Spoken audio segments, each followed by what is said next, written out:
Special കഴിവ് തന്നെ വേണം. ഇതുപോലെ ഫാമിലി എന്നല്ലേ ചേട്ടൻ ഫാദർ നല്ല പോലെ അല്ലേ തമാശയൊക്കെ പറയുന്നത്. പിന്നെ എന്റെ അച്ഛൻ എയർഫോഴ്സിൽ അതിർത്തിയിൽ തമാശ പറയുകയായിരുന്നു കുറെ നാള്.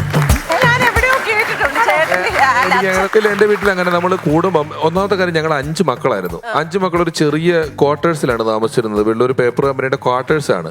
അപ്പൊ ഒരു ചെറിയ റൂമാണ്. ഈ വട്ടം കഴിഞ്ഞ് ഇച്ചിരി കൂടെ കാണും ഒരു റൂം, അത്രേ ഉള്ളൂ ഇതില്. അപ്പോ നമുക്ക് വർത്താനം പറയാനും വേറൊരു വഴിയില്ല. ഒരുപാട് വർത്താനം പറയുകയും അങ്ങോട്ടും ഇങ്ങോട്ടും തമാശ പറയുകയും പിന്നെ വേറെ എന്റർടൈൻമെന്റുകളൊന്നും ഇല്ലാതിരുന്നത് കൊണ്ട് ഇപ്പൊ എന്റെ മൂത്ത ചേച്ചിയൊക്കെ നമ്മൾ ആ നാട്ടിലുള്ള ഒരുപാട് പേരെ അനുകരിച്ചും അവരുടെ കാര്യങ്ങൾ പറഞ്ഞും സിറ്റുവേഷൻസ് പറഞ്ഞും ഒക്കെ ചെയ്യുമായിരുന്നു.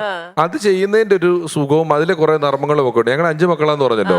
അപ്പൊ 5 മക്കൾ കഴിഞ്ഞിട്ട് ഞങ്ങൾ വീട് മാറി പുതിയ താമസ സ്ഥലത്ത് വന്നു കഴിഞ്ഞപ്പം ഞങ്ങൾ 5 പേരുണ്ട്. ഞങ്ങൾ സന്തോഷ്, സതീഷ്, രമേശ്, വിമല, നിർമ്മല.